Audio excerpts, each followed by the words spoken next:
Hi guys, my name is Sneha and welcome back to my channel. तो यार, अब मेरा ये वीडियो बनाने का सच कोई मोटिव नहीं था, बट नीट को अब 2 या 3 दिन, नीट के रिजल्ट को अब 2 या 3 दिन रह गए हार्डली। कल भी आ सकता है, आज भी आ सकता है, रात को जिस दिन मैं ये वीडियो शूट कर रही हूँ कल भी आ सकता है, परसों भी आ सकता है। आज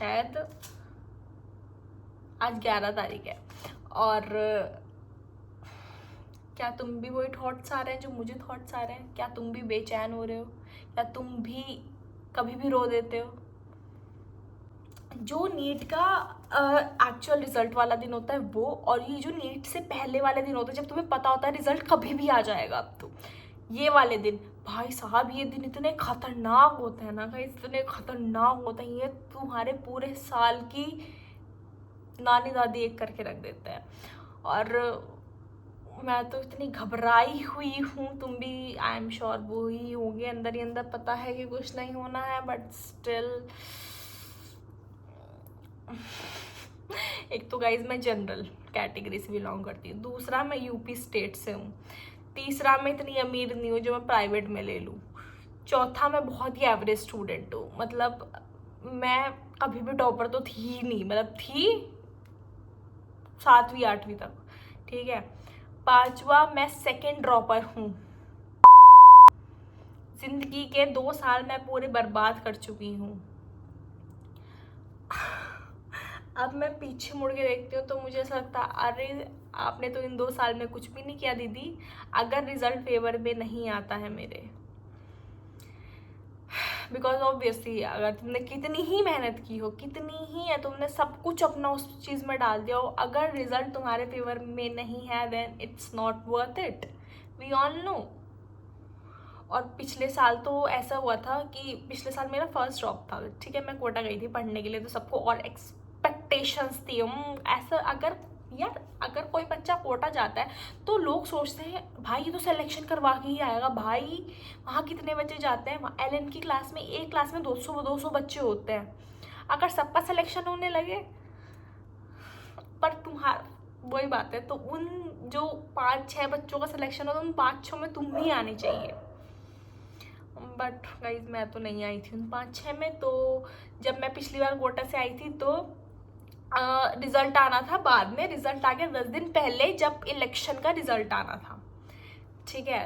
तो उस दिन आया रिजल्ट और वही सब स्कैम सब कुछ, भगदड़ मच गई, सब कुछ हो गया। 3-4 महीने तक वही सब ड्रामा चला। और जब मेरा रिजल्ट आया ना तो सब फोन करने लगे, क्या रहा है, क्या है, क्या है, क्या रहा? इस बार तो मैंने एक QR कोड निकाला है, तो मैं तुम्हें एक स्क्रीन पे लगा दूंगी। अगर तुम्हारे रिश्तेदार, तुम्हारे कोई भी, ज़्यादातर रिश्तेदार ही पूछते हैं क्या रहा बेटा रिजल्ट, उन्हें वो भेज देना कि पहले मुझे 1000 रुपये भेज, तब बताऊंगा मैं तुझे रिजल्ट। कुछ तो प्रॉफिट हो भाई। नीट की तैयारी में कुछ पैसा जितना पैसा लगाया था कहीं से तो आए। ज़्यादातर रिश्तेदार ही होते हैं गाइस पूछने वाले, और तो एज सच कोई नहीं पूछता, क्योंकि दोस्त भी कुछ इतना अच्छा नहीं कर रहे होते जिंदगी में जो हम कुछ। I am just chilling you all. मेरा दिमाग चल चुका है नीट के रिजल्ट से पहले। पता नहीं क्या होगा, मुझे बहुत ज़्यादा डर लग रहा है, तुम्हें भी लग रहा होगा। और मैं ये नहीं कह रही कि डरो मत, डरो। ये अब नहीं डरोगे तो तुम कब डरोगे भाई? 2 ही दिन तो होते हैं नीट एस्पिरेंट की लाइफ में डरने के, एक जब पेपर देता है और एक जब रिजल्ट आने वाला होता है। किसी किसी को तो उसके बाद भी डरना पड़ता है क्योंकि उनके पेरेंट्स इतने स्ट्रिक्ट होते हैं। चलो इस केस में मैं थोड़ी लकी हूँ, मेरी लाइफ में कितने ही बुरे लोग हों बट मेरे मम्मी पापा ठीक है। मतलब मेरे मम्मी पापा काफ़ी सपोर्टिव है। मेरे ना का इस पापा में वो बता दी, मेरे पापा यहाँ पे नहीं रहते, मतलब हम लोगों के साथ, उनकी पोस्टिंग कहीं और है, वो गवर्नमेंट जॉब करता है, तो उनकी पोस्टिंग कहीं और है। तो वो हमें 2 वीक में एक बार, मंथ में 2 बार ऐसे विजिट करते हैं। तो पिछले साल से ही ऐसा हुआ, तो पापा आए हुए थे, तो मैंने पापा को बोला कि पापा प्लीज़ रुक जाओ, रिजल्ट आने वाला है, अभी तो आपको लोगों को जवाब देना है, अगर रिजल्ट मेरे फेवर में नहीं आया। तभी मेरी मम्मी एकदम, उसकी चिंता मत कर तू, जवाब देने की जवाब तो मैं दे दूंगी सबको, ऐसे कैसे कोई तुझे कुछ भी कह देगा? किसी और ने थोड़ा तेरे ऊपर पैसा लगा रखा था, हमने लगा रखा था, तो कुछ भी करे कुछ नहीं करे। तो गाइस इस केस में तो मैं लकी हूँ कि मेरे मम्मी पापा ठीक है, भले ही मेरे रिश्तेदार कैसे ही हों पर मेरे मम्मी पापा नहीं, रिश्तेदार भी ठीक है, वीडियो देख रहे हो, ठीक है रिश्तेदार भी। मम्मी पापा पर मेरे बहुत बढ़िया है। मैं तो उन बच्चों का सोचती हूँ जिनके बेचारों के पेरेंट्स भी सपोर्टिव नहीं होते, और रिश्तेदार तो होते ही होते हैं, वो तो ऐसे होते हैं गाइस मम्मी पापा। मैं ऐसा नहीं है होते नहीं है, होते हैं, मैंने खुद देखा है कि कुछ लोग मतलब वहाँ पे कोटा में जब मैं रहती थी ना, मतलब वहाँ पे ही ऑब्वियसली मैंने देखा। यहाँ तो मैं इतनी आइसोलेट होकर रहती थी, पूरा दिन इसी कमरे में पड़ी रहती थी, ना किसी से बात होती थी ना कुछ, और कोई ऐसा दोस्त था नहीं जो नीट की तैयारी कर रहा था। करता भी था तो मैं बात नहीं करती थी, क्योंकि फिर मैं कंपेयर करने लग जाती थी, वही डिमोटिवेट होती थी, तो फिर मैं बात नहीं करती थी। तो पिछले साल भाई साहब मैंने ऐसे भी पेरेंट्स देखे हैं जो बच्चों के कमरे में, जिन्होंने सीसीटीवी कैमरा लगवाए हुए थे to check what their kids are doing in the room, they are studying और not, what they are actually doing. So I mean इतना मेंटल टॉर्चर। आधा टाइम तो वही सोच रहा होगा, पता नहीं मम्मी पापा देख रहे होंगे, नहीं अब मम्मी पापा देख रहे होंगे। भाई साहब एक रीज़न तो ये भी होता है गाइस कोटा में सुसाइड का, बट खैर हमें उससे क्या। तो यार अभी 1-2 दिन में रिज़ल्ट आ जाएगा, मैं तुम्हें बता दूंगी मेरा रिज़ल्ट क्या रहा। ऑब्वियसली कंटेंट मजाक। और मैं उसके बाद तुम्हें ये भी बता दूंगी कि मैं क्या लूँगी। तुम लोग भी यार मुझे बताना कि तुम लोग क्या क्या कर रहे हो।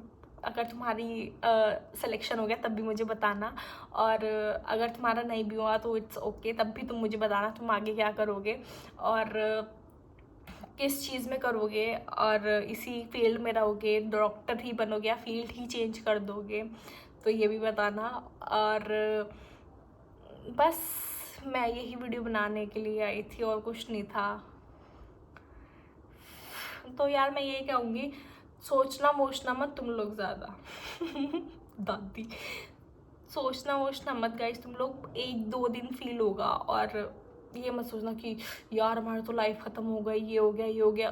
कुछ नहीं होता, 3-4 दिन तक ऐसा लगेगा, उसके बाद सब कुछ नॉर्मल होता रहेगा। 3-4 दिन रो लेना जितना रोना है, उसके बाद just go back to the normal life. Colleges ढूंढो कौन से में जाना है कौन से में नहीं। अगर तुम सेफ स्कोर में हो तो MBBS के कॉलेज ढूंढ के रखो। अगर तुम लोग प्राइवेट में जाने का सोचते हो तो उसके भी कॉलेजेस ढूंढ के रखो। Be prepared. और इस बार तो पेपर टफ भी आ गया था, तो अगले साल भी तुम्हें प्रिपेयर्ड रहना पड़ेगा हर चीज़ के लिए। तो थोड़ा माइंडसेट उस हिसाब से बनाना पड़ेगा कि हाँ टफ क्वेश्चन आएंगे तो भी हमें करनी ही है, तो more question practice is required, तो वो करना। और जो लोग रैट रेस से बाहर आ चुके हैं तो it needs a lot of courage firstly I would say. अपना सपना पूरी तरह से ऐसे पीछे छोड़ देना बहुत बड़ी बात है। मैं तो जब आई हैव डिसाइडेड कि अगर नहीं हुआ तो आई वुड लीव दिस, मैं नहीं करूँगी नीट वीट, तो सॉरी MBBS करना था, नहीं हुआ, but it's okay guys. NEET ने मुझे कुछ और दिया हो या ना दिया, मुझे रोतड़ी एक नंबर की ज़रूर बता रहे। कुछ होता है नहीं, मैं रोने पहले लग जाती हूँ भाई। कुछ छोटा सा नहीं होता, मैं रोने पहले लग जाती हूँ। इट्स ओके या सो यही सब मुझे बोलना था, दैट इट्स ओके अगर रिजल्ट फेवर में नहीं आता है, और इट्स ओके अगर 4th तो भाई बढ़िया ही अगर रिजल्ट फेवर में आया तो। अब मैं तुम लोगों से मिलूँगी कभी क्या दूसरी वीडियो में, तो तुम लोग सब्सक्राइब करना, लाइक करना और शेयर करना। बाय।